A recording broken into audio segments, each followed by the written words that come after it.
Pesta Pulau Pinang atau juga dikenali sebagai Pesta Pinang merupakan salah satu acara tahunan yang menarik di sini.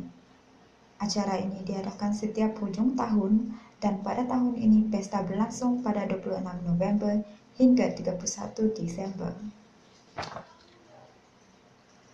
Pelbagai acara yang terdapat di pesta ini termasuklah permainan untuk kanak-kanak dan dewasa, sesuai bagi keluarga yang ingin meluangkan masa bersama.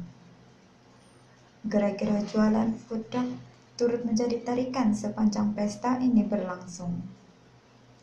Selain itu, persembahan artis tanah air juga turut memeriahkan suasana pesta. Hiasan lampu-lampu di sepanjang kawasan tapak pesta lebih meriah berbanding sebelumnya. Hal ini demikian kerana tahun ini merupakan sepenuh 50 tahun Pesta Pinang. Perhiasan menarik seperti flora menjadi perhatian pengunjung.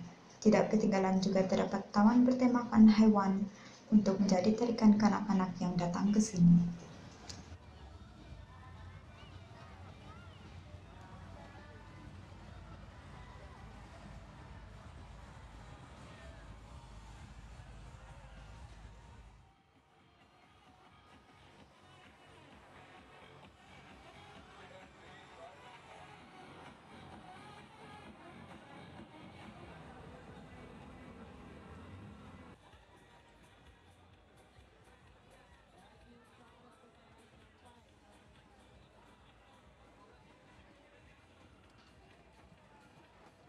Saya Resti Juli melaporkan untuk MCTV.